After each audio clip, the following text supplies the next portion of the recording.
Hi, I'm Katie Ziskind, the owner of Wisdom Within Counseling in Niantic, Connecticut.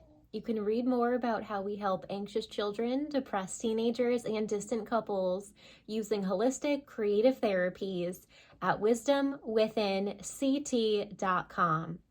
This video is going to include some support for couples who are fighting, distant, stuck in negative communication, and overall wondering if they should separate.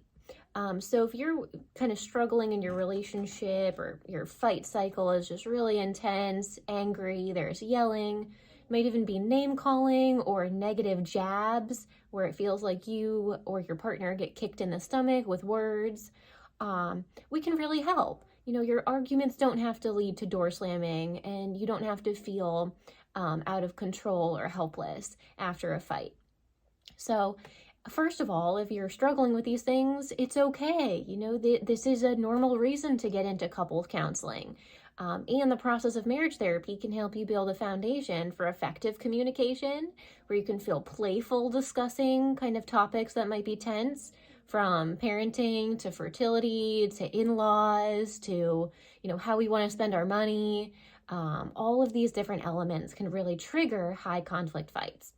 As well, couples often have a lot of unresolved trauma from childhood. So, maybe your spouse had a parent that yelled at them a lot, or your spouse grew up in a conflictual home, a chaotic home. They moved a lot. They never had a stable parent, or one of your spouse's parents was a substance user or an alcoholic and was violent domestically. So all of these childhood traumas we bring with us in our little backpacks, so to speak, into our relationships as adults. So learning to talk about feelings in a calm way is going to help you for many years into your marriage, and also help you build a loving connection versus a negative connection. So one thing that you can do today is to notice when you raise your voice. It's really easy when we feel unheard or pushed aside or unwanted or just like plain old unimportant to our partner.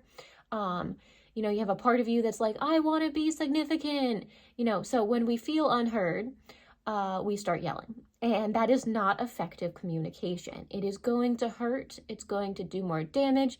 And oftentimes after yelling, we get to the next level of escalation, which is name calling.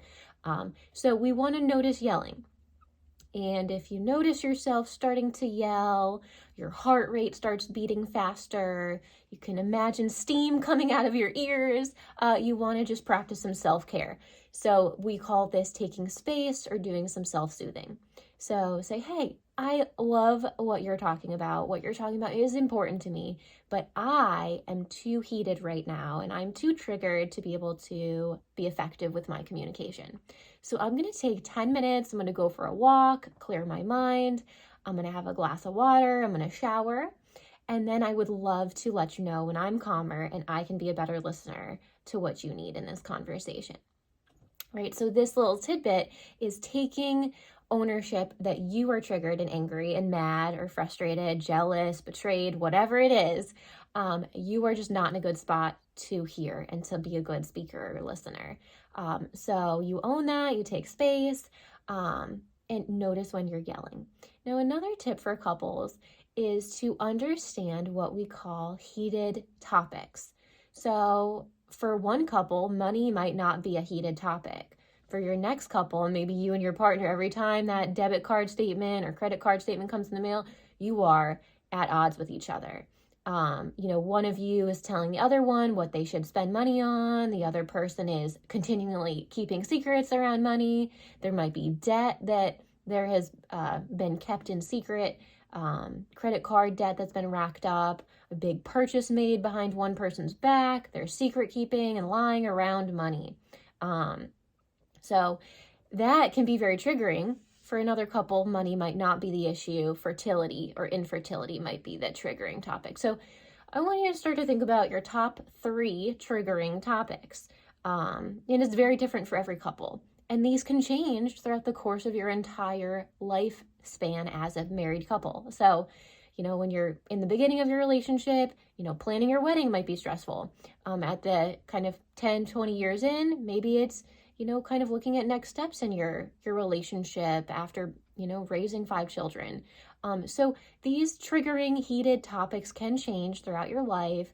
And one thing that couples therapy can help you do is talk about them in a calm and peaceful way. Playfulness and joy can be part of this conversation.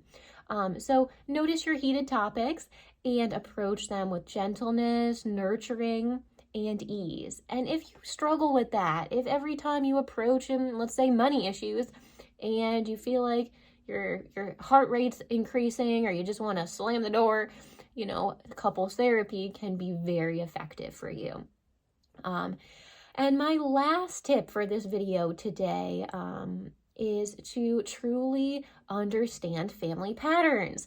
So as marriage and family therapists, we love looking at family patterns. So a lot of times therapy can be this beautiful, safe environment, totally confidential, to talk about what's happened in childhood. And a lot of times breakdown in communication, kind of looking at building a healthy marriage, all begins from childhood. So in your childhood, you may have seen your parents have an affair, or seen your parents yell at each other, or seen your parents sing while doing the dishes, or even seen your parents, hold hands and kiss in public. Whatever it is, that all is part of who you are. And so, for instance, we see family patterns in occupations. One parent is a lawyer, the child becomes a lawyer. We see family patterns in substance abuse. A parent is an alcoholic, a young adult child becomes an alcoholic or develops a problem with drugs. So these can be negative and positive. You may have had a parent that withheld love or didn't tell you they loved you or was highly, highly critical of you as a child, and you always felt like you had to be perfect. These parts of us are still part of our adult bodies and part of marriage counseling. So just simply notice family patterns. Might mean you feel like you have to be the caretaker. You feel like you have to be overly responsible for everyone else. Birth order can play a big part in family patterns. So your couples therapist can help you understand family patterns, kind of learn what patterns you want to break. We call that breaking the cycle. Sometimes it can be a trauma cycle. And other times, family patterns can be beautiful. On a negative side, there might have been a family pattern of lying or secret keeping. On the healthy side, we might see a family pattern of, getting together every Sunday for a family breakfast, lunch, or dinner, a weekly ritual of family time.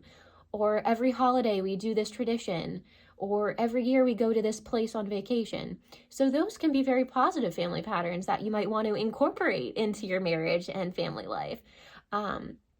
So overall, our team at Wisdom Within Counseling would love to help you gain some clarity, emotional confidence, as well emotional intimacy, this heart-to-heart energy, clarity, and even creativity in your communication, so that you can feel close, falling asleep next to each other at bedtime, and wake up together and just feel this sense of love and connection to each other in your marriage.